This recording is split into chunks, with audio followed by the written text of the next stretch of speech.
In the video lecture series, I'll be covering the topic fire resistance in reinforced concrete structures.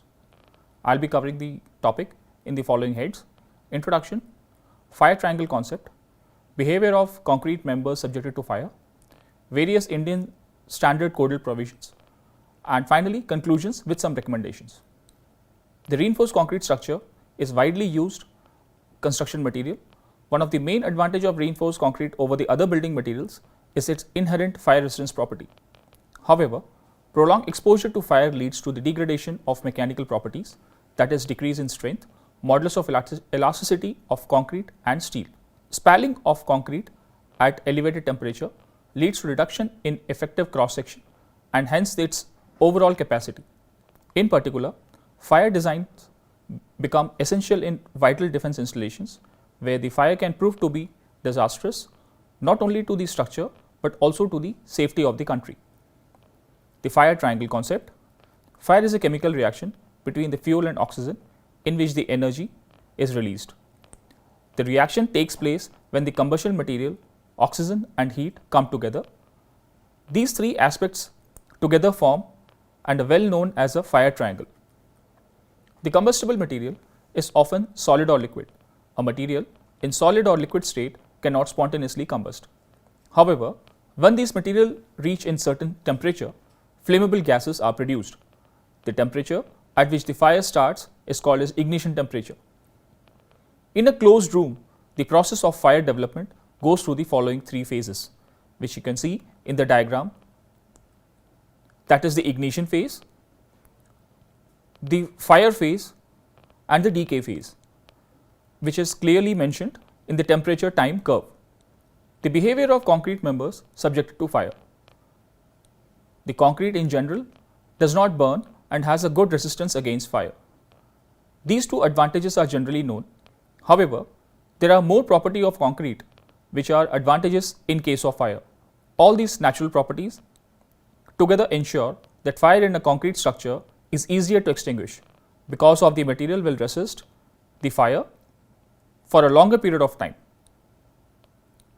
It also reduces the fire damage and the risk of environmental pollution by applying separation into compartments which will stop the spread of fire. Some of the natural properties of the concrete are as follows. Concrete is a non-combustible and has low conductivity. Concrete has good and high fire resistance. Concrete does not lead to the molten material drops which can spread the fire. Concrete does not produce smoke or toxic gases. Concrete is an insulation material. There are some disadvantages of concrete. Nevertheless, it is inevitable that the concrete structure will be damaged by fire. The degree of damage depends upon the severity of fire and the temperature. The common types of damage are reduction in compressive and tensile strength of the concrete, reduction in modulus of elasticity, micro cracking within the concrete microstructure, spalling effect, loss of bond between the concrete and steel, loss of residual strength of steel reinforcement. Certain comparison of various Indian standard codes. First, IS 456-2000 plain and reinforced concrete. The fire resistance is a rating expressed in terms of Rs in accordance with IS 1641. The fire resistance of the concrete depends upon the various factors, that is element size, cover of steel, reinforcement, percentage of steel, type of aggregate, type of concrete. In chapter 21 of table 16A, the minimum wall thickness required with the various percentage of steel required for the fire rating in terms of Rs is given. You can see the table in the view foil. The fire resistance R, which is denoted in hours, where P is the percentage of steel. This table shows the minimum wall thickness for the fire rating with the minimum percentage of steel to be taken. The next is IS 1642-1989 fire safety of buildings. The code gives the fire resistance rating R for the construction of structural and non-structural members.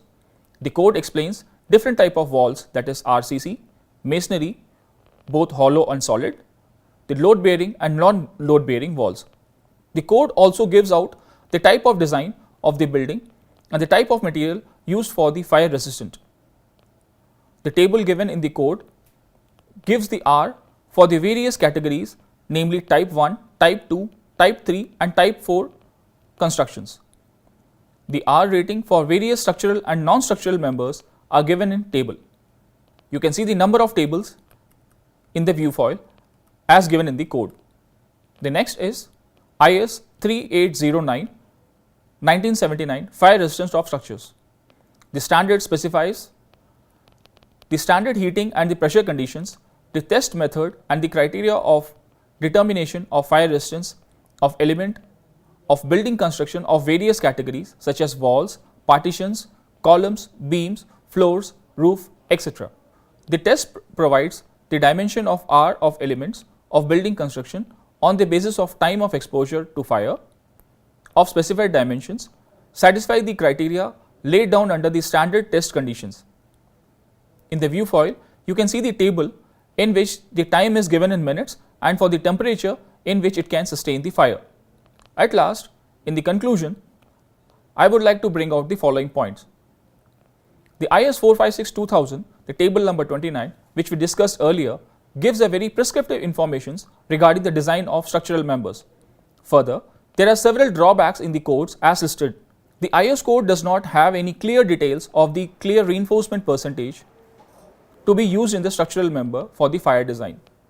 The code does not give any clear load carrying capabilities of the fire resistant design in reinforced concrete members.